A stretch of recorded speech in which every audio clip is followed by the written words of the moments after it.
Good morning and welcome to News Breakfast. It's Thursday and it's great to have your company this morning. I'm Paul Kennedy. I'm Beverly O'Connor. Lovely that you could join us. Making news today. Well, let's change gears quite literally, and a group of cyclists is about to embark on a marathon ride around Victoria to help patients who've had organ transplants.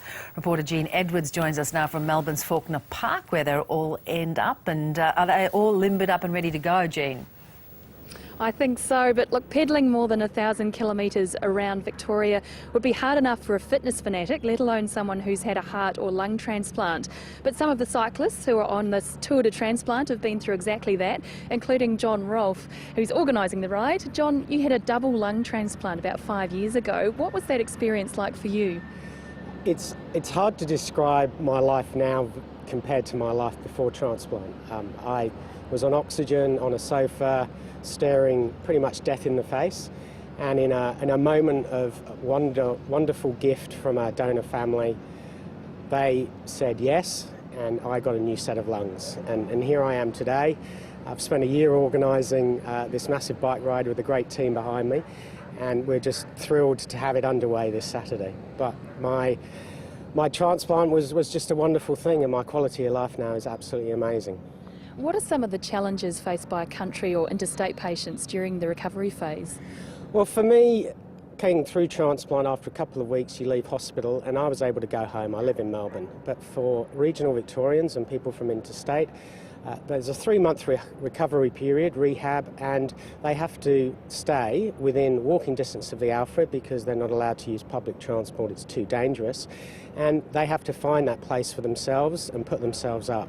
So it's quite a challenge at the most stressful and traumatic time for them to begin with, and I can only imagine how difficult it was. I know how difficult my journey was, and I just lived 10 minutes away from the Alfred.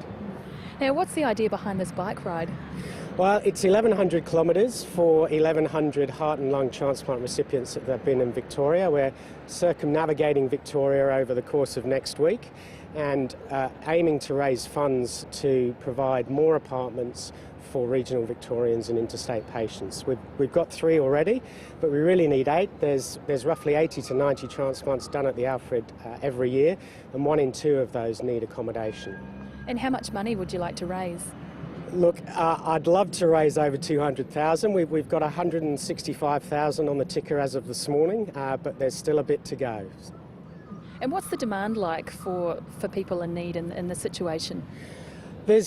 There's a lot of, for every one of those recipients, there's a donor family out there. And we're very keen as part of this Tour de Transplant to also encourage people to talk about organ donation with their family and their loved ones.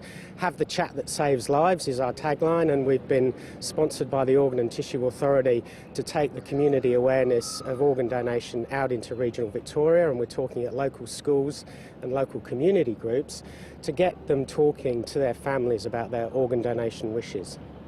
Now, more than 1,000 Ks is an awfully long way. How's your fitness now? Look, I do okay, but I'm not doing 1,100 Ks on a bike. I did a triathlon up in Noosa a few years ago, and over the last couple of years I've been doing a lot of swimming, and in fact a couple of years ago I went across to San Francisco and swam back from Alcatraz. So I think I'm doing okay, but I'm not doing 1,100 Ks on the bike. That's impressive. Thanks, John. And the 25 cyclists who will be going on this ride will set off from Geelong on Saturday morning, and they'll end up in Traralgon 8 days later. Jean Edwards, thanks very much for that. Looks like a great cause. I know that they were aiming for 150,000. They've already gone past that, so now a new mark. They're trying to get $200,000. So best wishes to everyone involved there, and John Rolfe as well.